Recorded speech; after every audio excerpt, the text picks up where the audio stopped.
Good evening. I'd like to call to order the meeting of Tuesday, May 26th. If the clerk would please take the roll. Councilmember Archibald. Here. Councilmember Ashford. Present. Councilmember Beeden. Councilmember Harris. Here. Councilmember Pemberton. Here. Councilmember Warden. Mayor Rett. Here. You have the minutes from the regular meeting of May 11th and the special meeting of May 19th. Is there a motion to receive and file? So move, Madam Chair. Support. Councilmember Ashford, supported by Councilmember Pemberton. Any changes to the minutes? All those in favor, please indicate by saying aye. Aye. Any opposed? Minutes will stand as submitted. We'll move on. We have one public hearing tonight. If the clerk would please read that. To hear comments on the general needs in community development, housing, and special services utilizing the addition of CDBG-CV emergency funds. I will open the public hearing up to anybody in the audience, which there is no one in the audience. I'm going to get kind of tired of saying that every time we have a meeting these days, but seeing as we do not have any public here tonight, then the public hearing would be closed. So I'm going to close the public hearing and move on to public comment. And the same applies with public comment. There is no one in the audience this evening, so we will just go right by public comment and go to the consent agenda.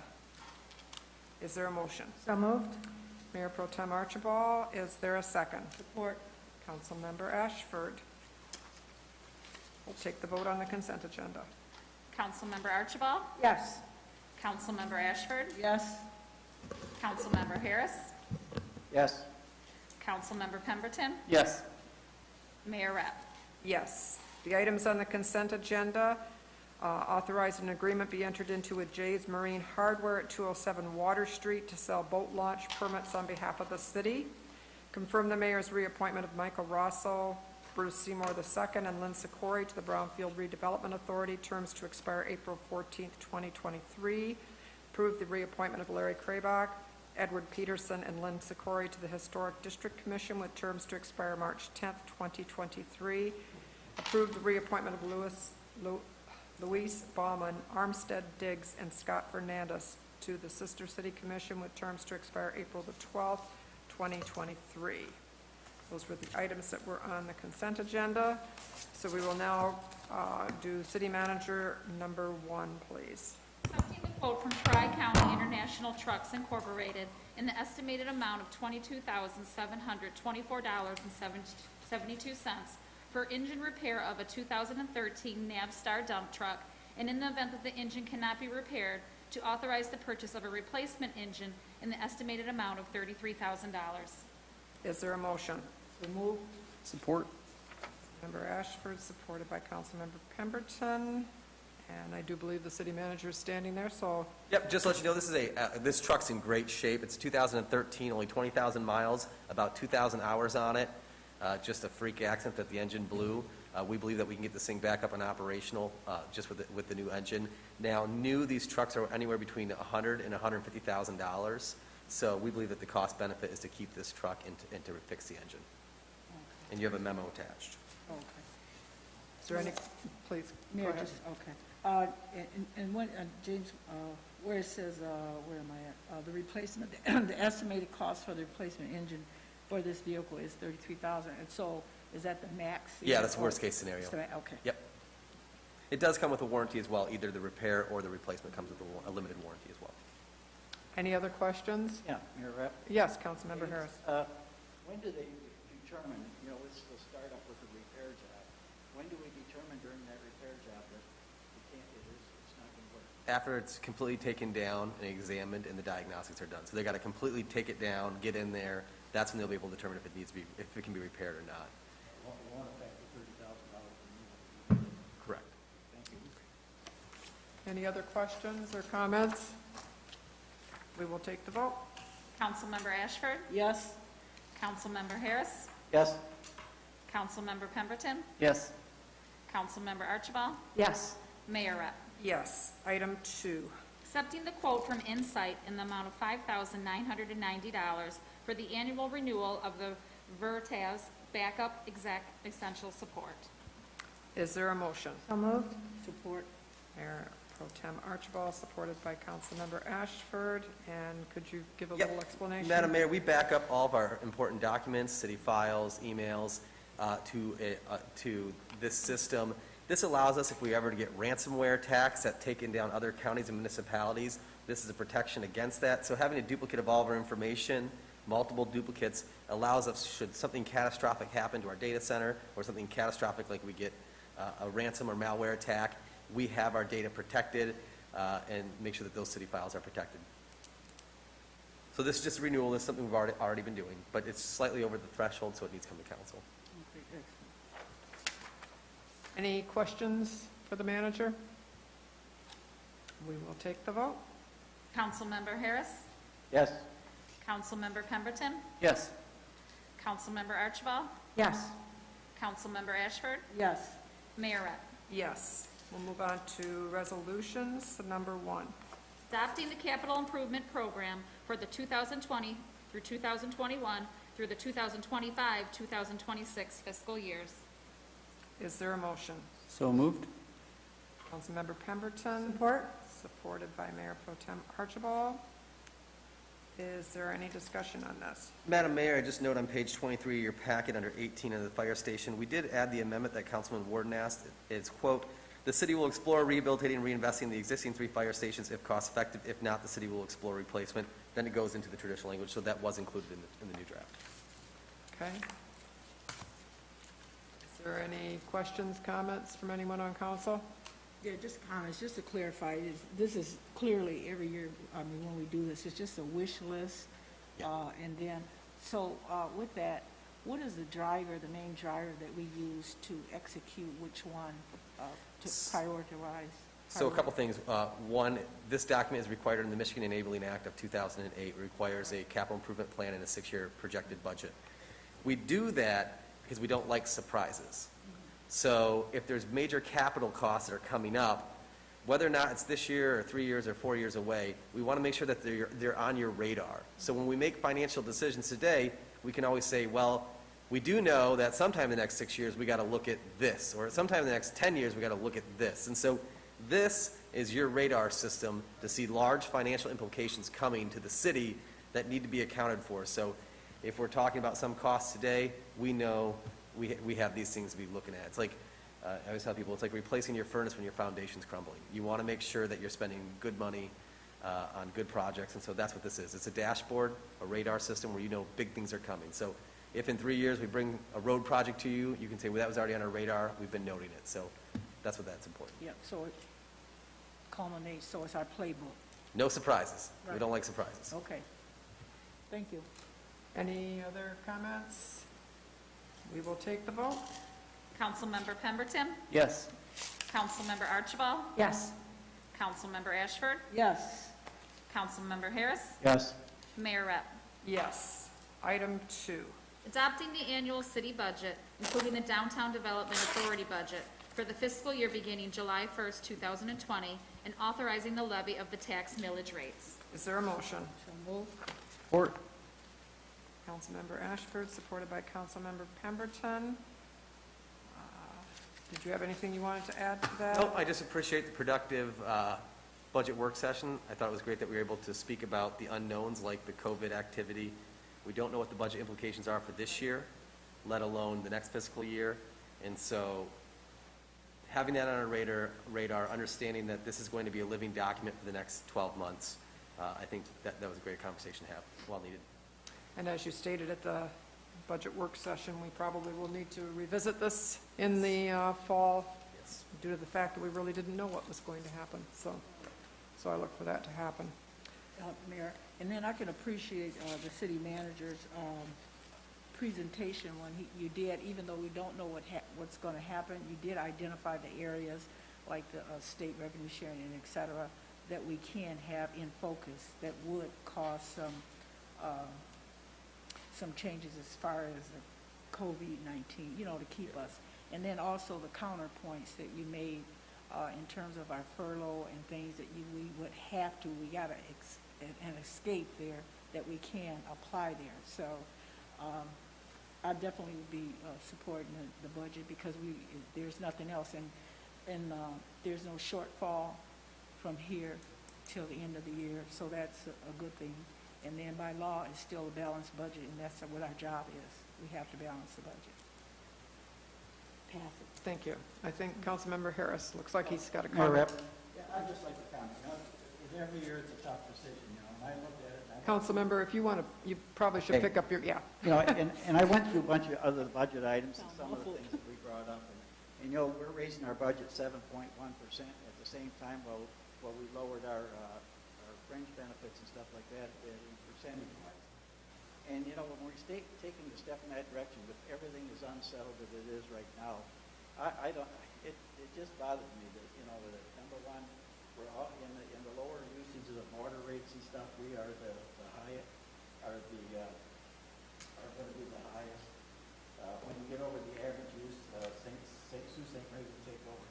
But I just don't know if at this time that the 7.1% budget that we're looking at here, and it's just, it's tough. So those are things I really got to consider. I know that some others have contacted me and they brought up about wages and things like that, but I haven't been able to get the information to find out why the wages from the municipal league for city managers are not the same as what we're asking for, or what's on our budget. But it's going to be a tough decision, and I just hope we do the right thing. I think it's kind of early right now, like Jamie said a week ago. This is a decision that should be made for the simple reason we have so many things that are on now. I think things are going to start coming back together after the middle of June, but who knows? At the same time, while we're making best hiccups and stuff, there's 8 states in this country right now where the COVID rate has soared. So where are we at? I don't know. It's a tough decision. So. Well, I appreciate your comments. Just to note that my wage in the budget, that includes additional administration costs that I can use to pay an assistant if need be. We proportionally share that assistant out. My wage is not dictated by the budget. It's dictated by my contract. I am not asking for a raise, nor will I accept a raise. Also, as for the 7% wage increase, that decision is not being made tonight. The council has already voted, and that the vote was 7-0 on our collective bargaining agreement. So the labor contracts you voted for last July dictated the 5% increases plus the step. So tonight you're not voting on the 7% wage increases. You already authorized that in a unanimous vote. So the budget is just funding the labor contracts that we already voted for. We're legally obligated to fund that. So unless we want to breach our labor agreements, which I don't expect we want to do, we have to legally pass a budget that supports our labor agreements. So the wages that you're speaking about tonight have already been approved through your collective bargaining agreements. This is just the budget to fund them. You also said about postponing action. You cannot postpone action. You have to have it adopted by the end of May because you have to have a budget in place 30 days prior to the expiration of the other budget. So you have to. This is the last meeting that we can adopt a budget. We can make alterations that we have to. One constitutional obligation. Yeah. My one charter obligation and constitutional obligation is to develop a budget and have it to you in time. Mayor Rutt, Yes. I'd like to just add to that. We entered into the union negotiation contracts in good faith, and I think it would be very premature to withhold or breach those contracts and withhold those raises when we don't know if, in fact, there is going to be any long-term effect from COVID. We're doing okay right now. For all we know, things will turn around relatively quickly, and we won't suffer the revenue loss that we feared. Yep. And so it would be very premature to do that to the employees and also enter into whatever legal ramifications that might And you bring have. up a good point. Here's the other thing you should note, that the wage increases represent about $800,000 to the general fund, $800,000. The union contracts provided the city with $15 to $25 million in savings depending on what rate of return. So to get that 5%, they had to give up their pension, they had to cap their overtime in the FAC, which was thousands of dollars on an annual basis to our employees, and they took health care concessions, which was about $300,000. So we took their pension, we cut their benefits, so I will tell you the 5% wage increases, the money we got far outweighs that, because that's a one-time $800,000 increase for $15 to $20 million in savings. It's not just savings, it's $15 to $20 million in sacrifices from the employees. So they didn't just get a 5% raise, they gave up a whole heck of a lot. It's probably one of the most aggressive concessions in any labor contracts in the state of Michigan last year. No other group of employees gave up that much in the state. People thought it was crazy that they gave up, they capped the RFAC.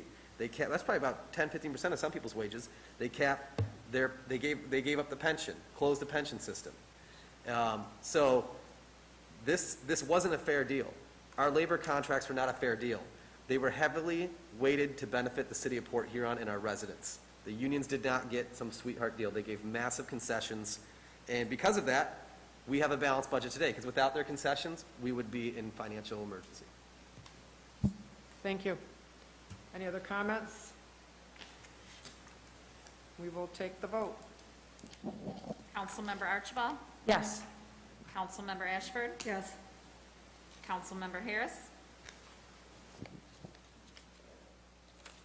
No. Councilmember Pemberton? Yes. Councilmember Warden? Yeah, am I allowed to vote on this? Yes. You're here. Okay, and this is for Resolution 2. 2. I'm voting no. Mayorette? Yes. It does pass 4-2. The next one is resolution number 3.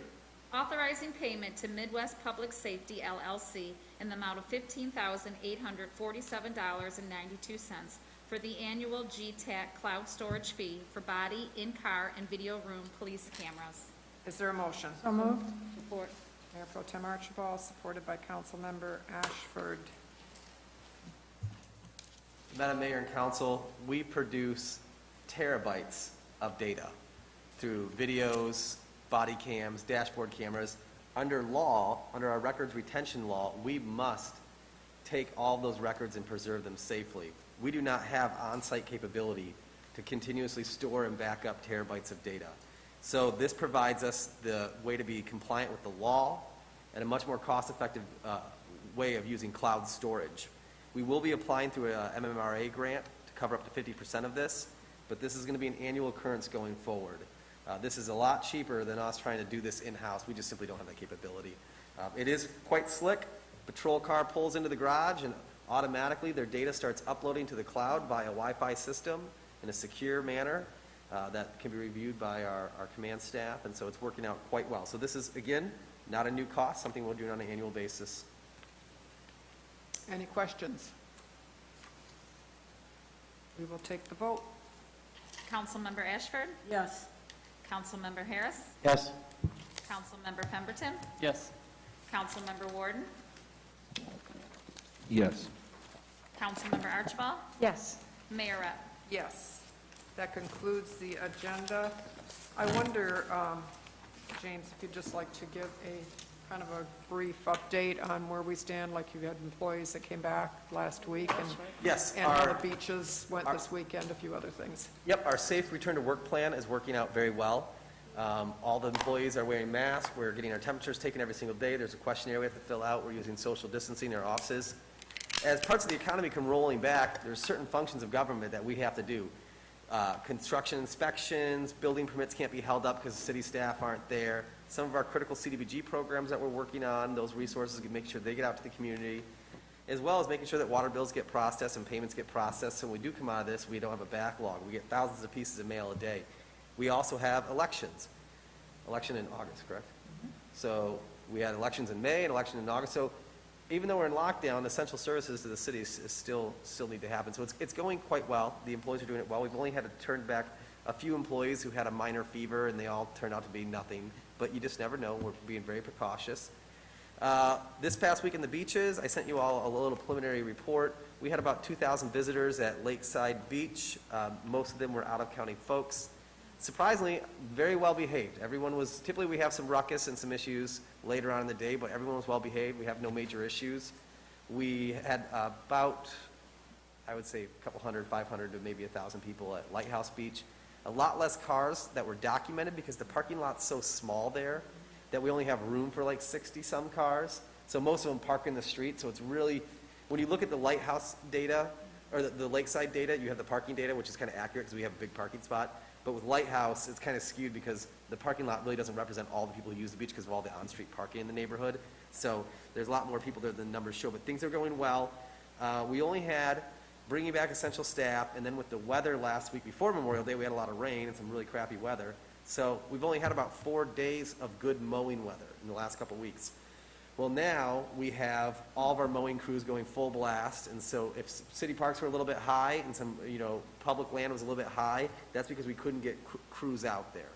So that'll be starting. Also, we'll be starting is the slit sitting to repair at no cost to the city the damage that our contractor did on some of the grasses where the fertilizer burns.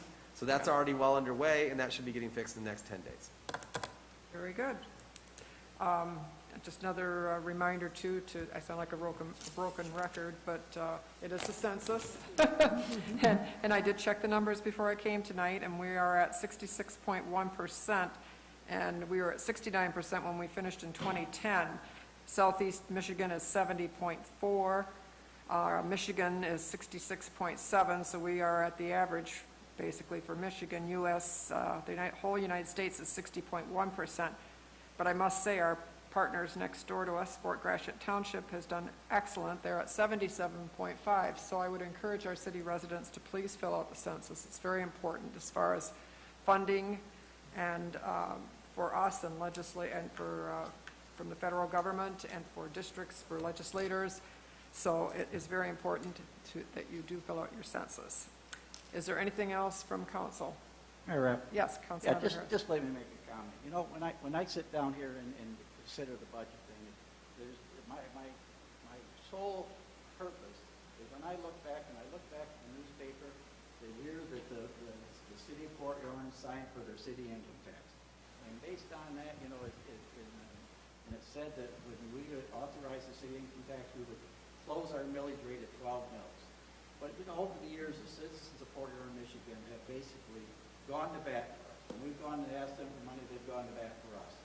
And my job is to go to bat for them. I mean, when I look at the bottom line in every budget, it's not what the city of Fort Huron can do, what we can do for them.